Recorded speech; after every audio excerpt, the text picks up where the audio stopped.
Wow, it's been a while. Almost 2 weeks since last video. Reason being is some personal things going on in my life along with me returning back to school. However, that has not stopped me from trading. As you guys can see, we finally hit the 5-digit mark on this account. It's currently sitting at $10,064.23. This last week we're up close to $450.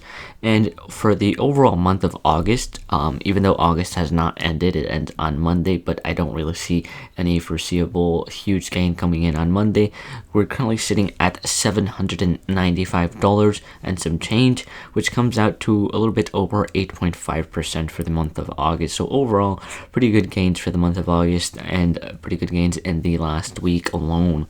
So I don't want to make this video too long, so we're going to go ahead and get straight into the trades that I ended up taking.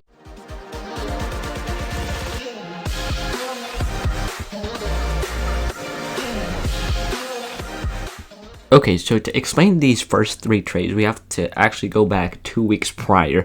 And so you guys remember what I had been doing before I left off was doing the wheel strategy, and that is what I have been continuously been doing. So we ended up selling some puts on Bank of America, Wells Fargo, and American Airlines. We did get assigned. We got assigned at 12.5 for American Airlines, 24.5 for Wells Fargo, and 26 for Bank of America.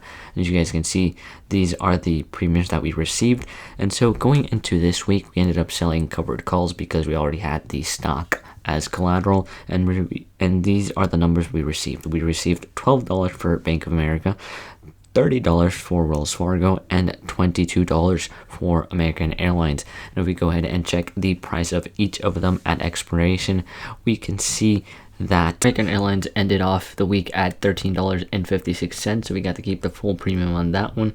Bank of America also ended above our strike price. It ended the week off at $26.27, so we got to keep the full premium on that one as well. And last but not least, Wells Fargo also ended above the strike price. It ended at $24.64, so we had to keep the full premium on all of those, and they got called away. So that means that we got to liberate the cash that was tied into those stocks. So now we have more buying power going into next week.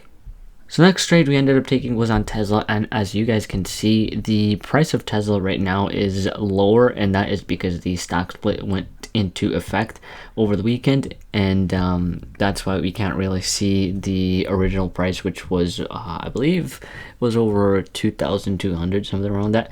But what we ended up doing on Tesla was a put debit spread, and you can't really see because it doesn't let us go back and look at the options right now because options are not available on Tesla until Monday after the full split goes into effect. But what we ended up doing was buying a debit spread for $175, and in the same day, because this was a day trade, we sold it back at $225. So it was a pretty quick and easy $50 gain on Tesla, and that's pretty much it for that trade. So the next trade we ended up doing was on SDC, which is Smile Direct Club. What we ended up doing was selling a 7.5 put, and we got a total premium of $31. But we ended up buying it back before expiration, and the reason why was because it looked like it was going to end slightly below our strike price, and as you guys can see, it did in fact end below our strike price by 3 cents. And so I would have much rather buy it back not at full gains, and then be able to sell another $31 put going into next week. So I'm pretty happy that I did that because we would have gotten a sign on those shares, but now we don't have to tie the collateral into those shares, and we can continue to sell puts on it until we do in fact get assigned. So the last trade we ended up taking was on Snapchat, and what we ended up doing was buying 10 call contracts at a price of $53. And when I actually messed up, because when I tried to go sell them, I accidentally had it on buy, and so we ended up buying 10 more contracts.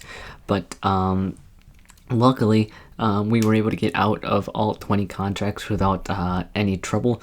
And so originally, like I said, this position was only meant to be about a $500 position, but we accidentally ended up buying 10 more contracts because we clicked buy instead of sell when we tried selling. However, it ended up being a quick and easy $30. I definitely sold early because we sold, if you guys remember, at the price it said 53. At the end of the day, Snapchat ended up recovering, and if you go ahead and look at what the price of the options are, they're currently sitting at $86. So if we would have held on till the end of the day, we would have been able to make a really good amount of money. However, it was the end of the week, and I was already up by a lot, and I didn't want to risk holding and potentially losing and going into the red for the week. So I was more than happy to take the $30 win and call it a week. But that's pretty much it for the recap of this week. So you guys can see we currently have a Iron Condor on Netflix, but I'm not going to go into too much detail just because I still haven't finished the trade. I hope you guys enjoyed this video, and I will make sure to try to be a little bit more consistent with my upload schedule and try to do at least once a week. But that's pretty much it for this video. I will see you guys in the next one.